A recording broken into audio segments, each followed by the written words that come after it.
Good morning, everybody. I can speak a little bit Japanese, not too much, so I still using English today. Thanks for your coming, and thanks for the team, thanks for all the guests, and thanks for Magula VR to help us to have the first developer event in Japan. It's very exciting for us. I think everybody is the expert of VR, AR today. And developer is actually the most important team for the VR industry. Because without you to create the content, to work on the technology, there's no way we can bring VR to the current stage. So let me introduce myself. I'm head of Asia, but I'm also working on the product and strategy of the VR. So I think today I want to introduce our some of the progress we have made in the VR space, and also to share how we look and think about the VR.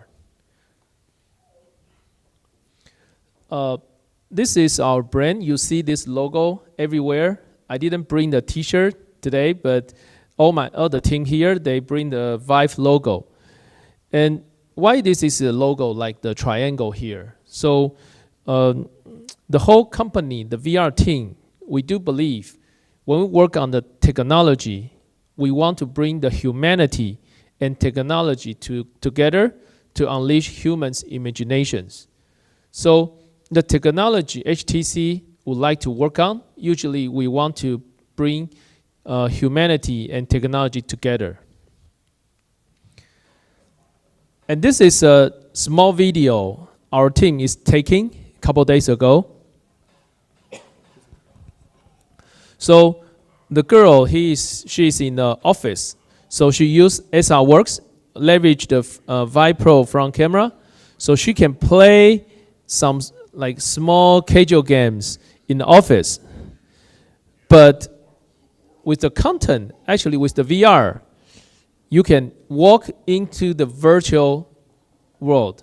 You can play the different kind of content in the virtual space. You actually leaving your office and go to your imaginations. So this is the reason we have this statement. We want the VR is to unleash human imaginations from the limitation of the reality.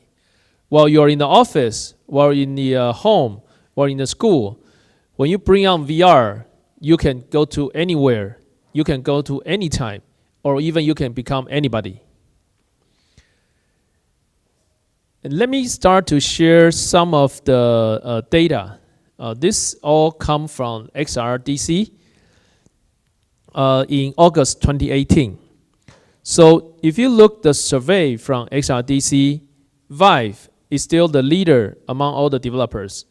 So lots of the developers, I think VIVE platform is the first platform they will develop on top of it.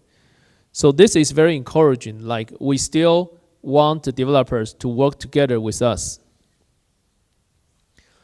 And also, there's some survey, like when we talk to developers, what's the barrier for VR to growth?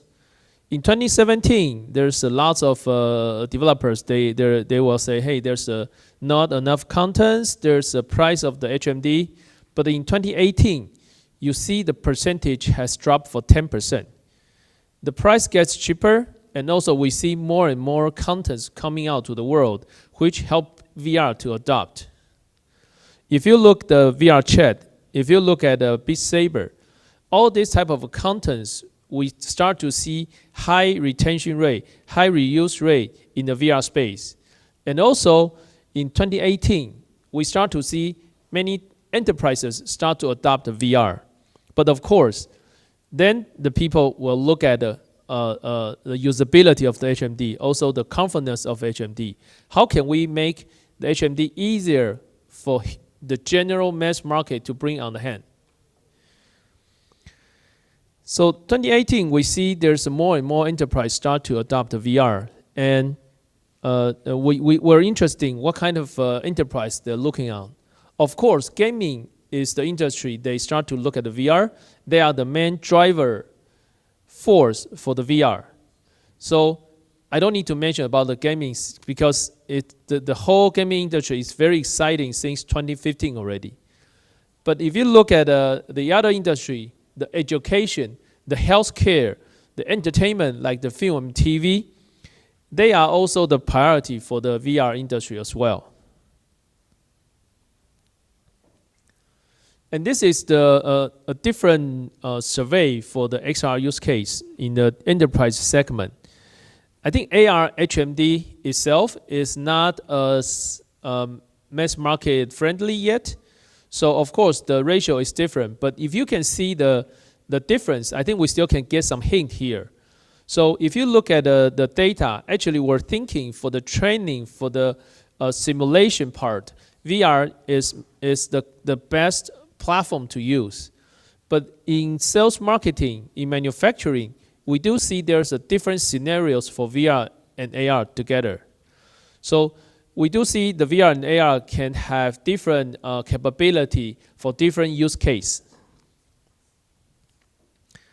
And also we do, XRDC has done some survey for the enterprise, like how they see VR and AR technology. It is positive. In the AR, it's 80% more positive to get a VR in the industry area, and even like 60–70% positive. And also, if you see the detail of this enterprise, about half of them, they either start to using VR in their business or they plan to use it very soon. And also, almost 30–50% they want to invest in the VR AR technologies. So this is very encouraging message for us because enterprise usually is they are now working for interest. They are now working for interesting. They work for efficiency. They work for cost. As long as any technology can help their work, can help their business, they're going to adopt it. So after 2–3 years, sorry about that. After 2–3 years, I think the enterprise start to see the value of the VR and AR technology, and they're going to adapt it very soon. So the next one is I'm going to introduce how HTC and VIVE team were looking at the VR technology. So we're looking for different ways, like why I'm setting my agenda to be beyond gaming.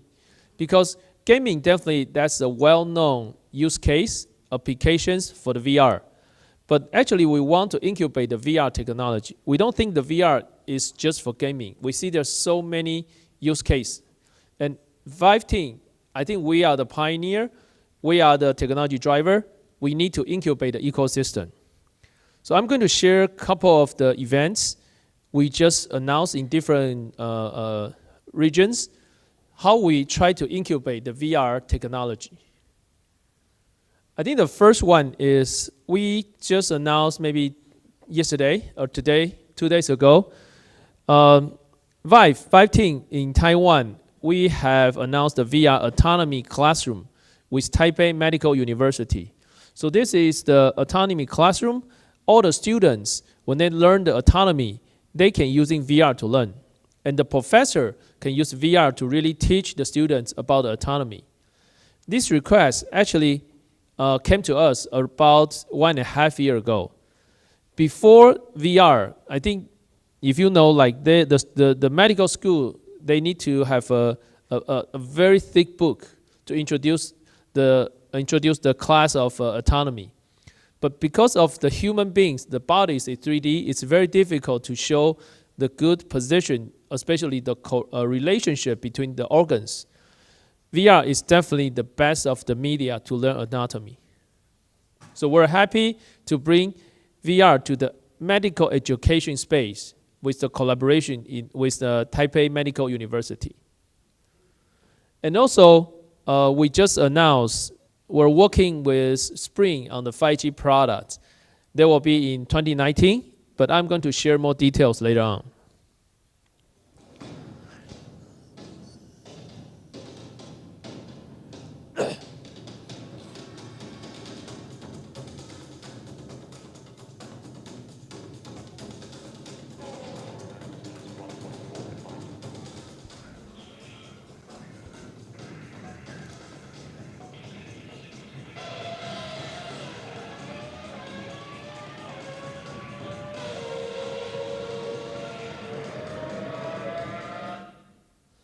How many people like F1 here? You want to raise your hand? Yeah. F1 is I think the current sports using the most technologies. I've been to their garage 2 weeks ago. I see so many different sensors, monitors. They all using so many technologies when they're doing the race. So we're excited to announce we have McLaren limited edition with the VIVE Pro, and it's available at vive.com/McLaren. So I've been to Abu Dhabi 2 weeks ago to participate the F1 race, the last race this year. It's in Abu Dhabi, and the left side is Fernando Alonso. He is the legend of the F1 drivers. This is his last race because he's going to retire this year. He has been in F1 for 13 years, and we're really honored to invite him to using VIVE Pro to try the R Factor 2, the same demo you're seeing today. And this is amazing because when I try the same demo, I kind of hit the wall every 4 or 5 minutes. But he's trying the first time, and he can finish the whole race, and he can keep, win until the end of the game. So we're happy to work with McLaren to have a limited edition.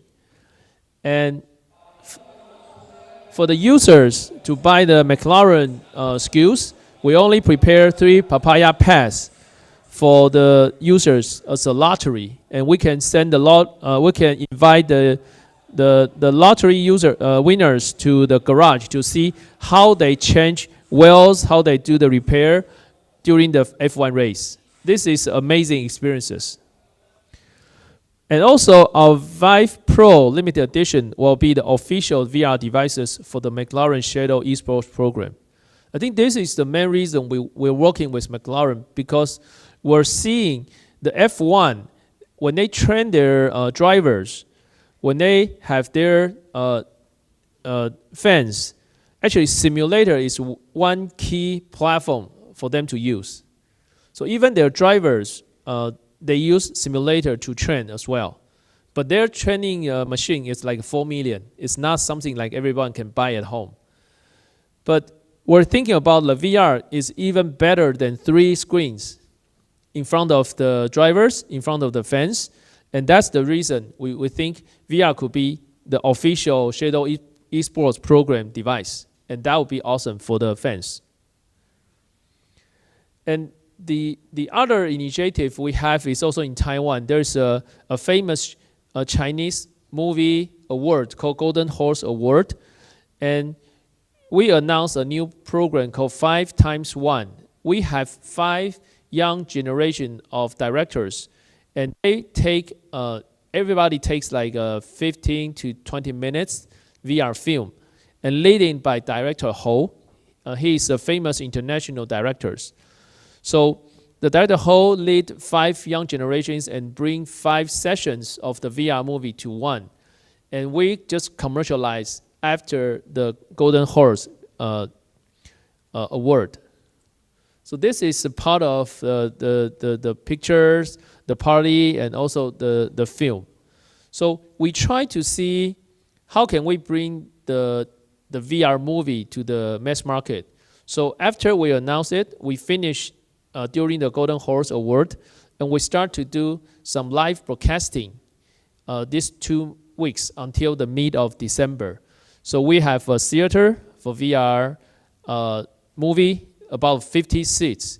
So we do the exactly same business model like the existing theater, but we want to pilot that for the general consumers. And luckily, I think until mid of December, all seats are sold out. I think it's getting very attractive for certain segments. And also, we just opened our VIVE Land in Kaohsiung. We got the sponsorship from the Kaohsiung government. They have an incubation center. They have a big space in one of the very popular mall in Kaohsiung. So we're happy to bring our VIVE Land with the Kaohsiung government.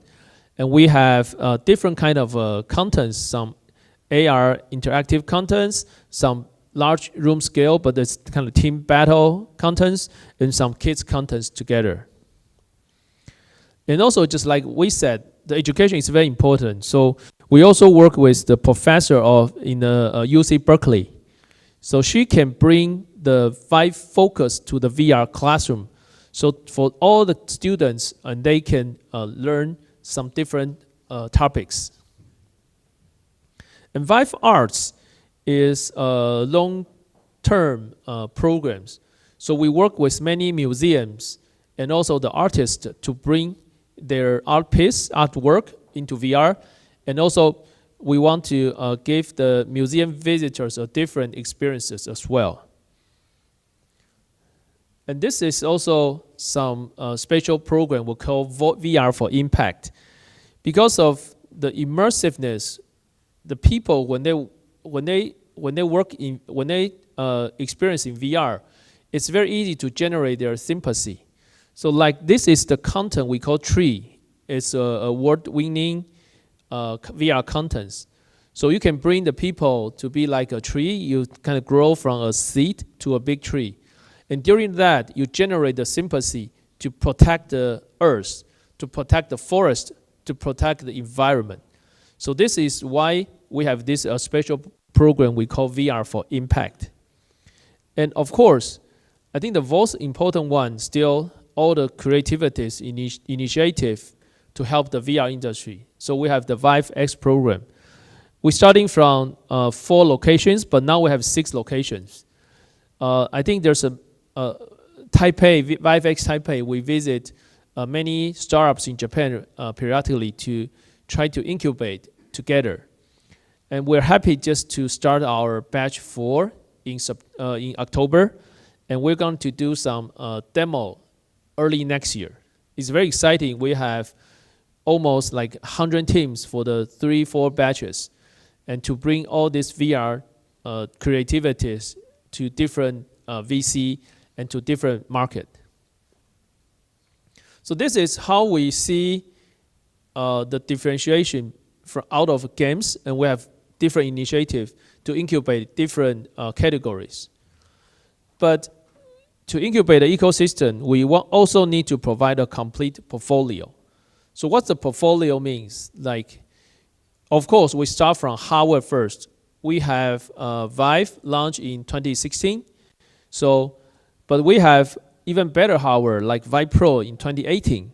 And we also bring the wireless adapter, so you don't need a wire anymore. But unfortunately, there's some regulation we need to work on to bring the wireless adapter to Japan. So we need to still wait some more time just to figure out how can we work with the regulation. So right now we have 3 devices. We have the premium PC VR. We have a more mass market accessible PC VR. We have VIVE Focus. It's a mobile platform. So we do want to provide different hardware for different use case, for different requirements. And also we provide a content monetization platform called VivePort. So when we provide the hardware to the users, it's not enough. You need to lower the barrier for the user to access the contents.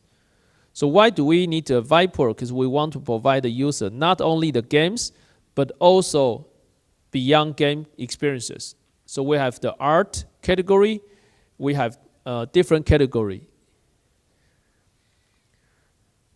And for our VivePort, since it's the, I think we want, when we build up the first day, we want it to be generic.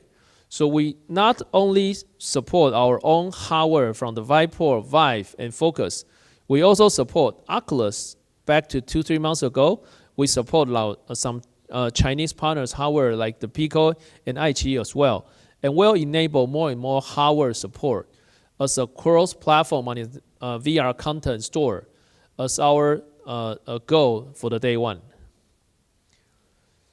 So in the business model side, we bring the subscription model in our VivePort, which is very different from other store.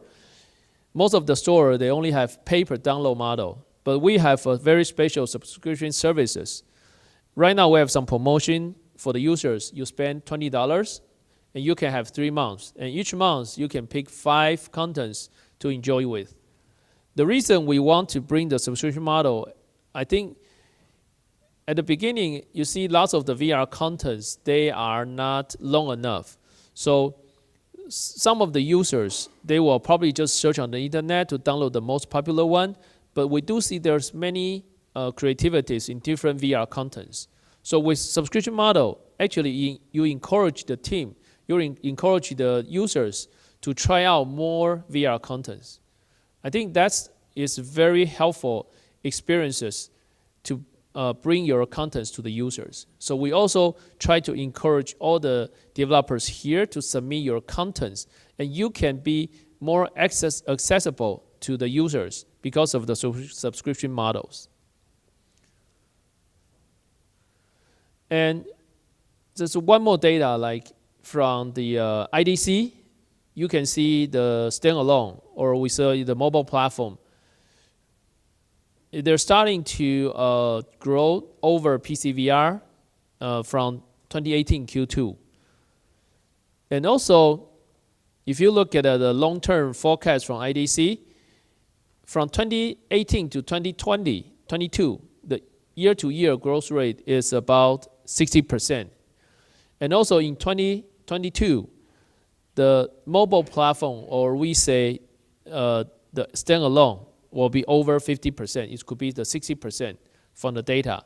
So the AIO standalone or mobile platform is very important if we look at the whole VR ecosystem. Of course, PC VR is still the premium experiences to bring people into the VR, and you can easily to monetize there. But in the long term, when we see the mass market, I think eventually the the AIO will be a very important factor as well. So that's why we also have our VIVE platform enabled. Tony will introduce more details, but I think most of you are developers, so you know how important the SDK is. So in the PC side, we are the partner with Valve. We leverage Steam VR SDK. But in the mobile side, in the ARM-based platform, actually, you do not have too many choices. So we have the VIVE platform. We want to bring to the developers. We want developers to work with together. So when the mobile platform grows, and we can grow together. So VIVE is a mobile SDK across multiple hardware platforms. So literally, we are the open platform, open mobile platform. So in our SDK, of course, I think we need to be very easy for porting. So most of the API level will be very similar to the Steam VR SDK at this moment. And also, we need to have full capability to support 3DoF, 6DoF, to support like time wrap, all these VR features. And we need to keep innovating different technologies into the VIVE platform. And also, it's an open platform, so we need to support multiple HMDs, not from HTC only, but also for other partners, because they will have their different differentiations in the price, in the features, in the resolution, all these differentiations. And we also have architecture for the plugin, so even the accessories will be much easier to get supported. And of course, with the long-term relationship with Qualcomm, we're fully compliant with the Snapdragon VR as well. So for us, how can we incubate the mobile VR platform just like the PC today? We need to find more hardware partners. So you can see we have enabled the iQIYI and Pico in our VivePort. We also have the VivePort as the monetization platform. And we also have our Wave SDK. But the most important thing, we need to talk to the developers. We need to help developers. We need to work with developers together to bring the mobile ecosystem growing. So this is our hardware partners in China we're working with. So we have the Pico, iQIYI already, and we work with another 2 partners together. Additional that, HTC, we also keep working on our mobile platform devices as well. So we have the Focus here. We have a Focus 6.3. We also announced the Focus 6.6 dev kit as well. So we do see there's a different use case for 3.3, for 6.3, or for 6.6, and with different use case, with different immersiveness, with different freedom. But we're going to support all of them. And the next one will be another exciting.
I think this is a very important topic for all the developers today.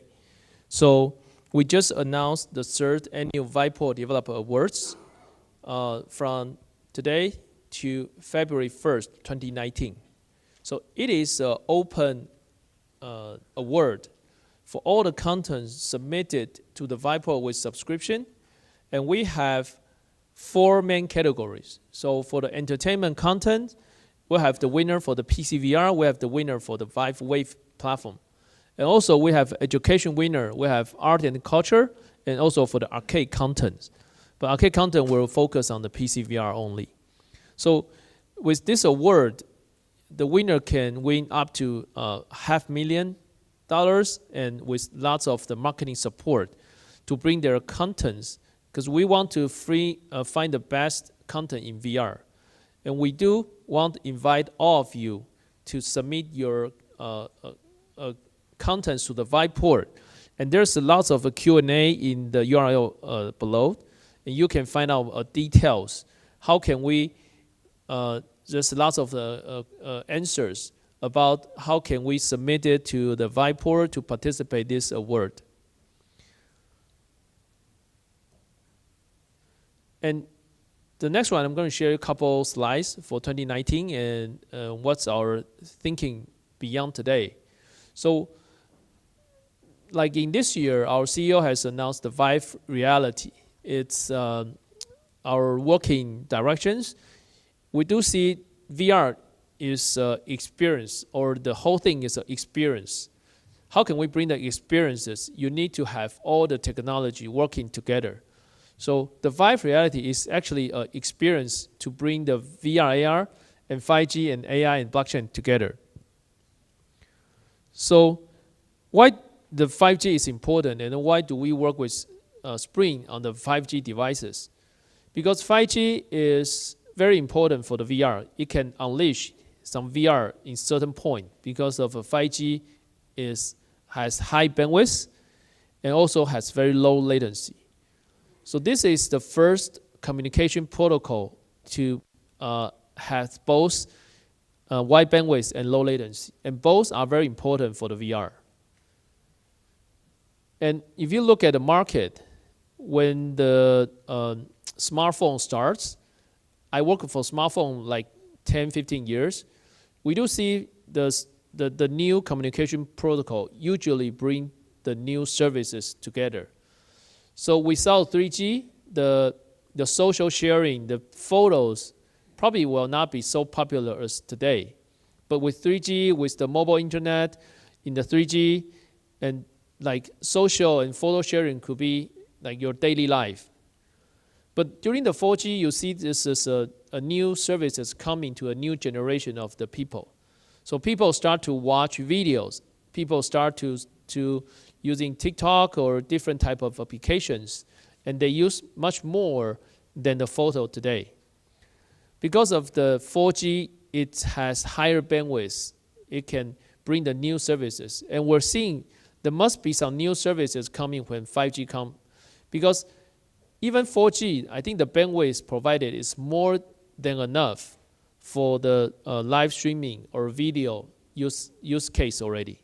So when 5G, it provides much more bandwidth and good, very low latency, what kind of new services you probably will generate it. So we think the VR can be one of the good use case in the 5G space. And the AI is also start to massive adopt in the VR as well.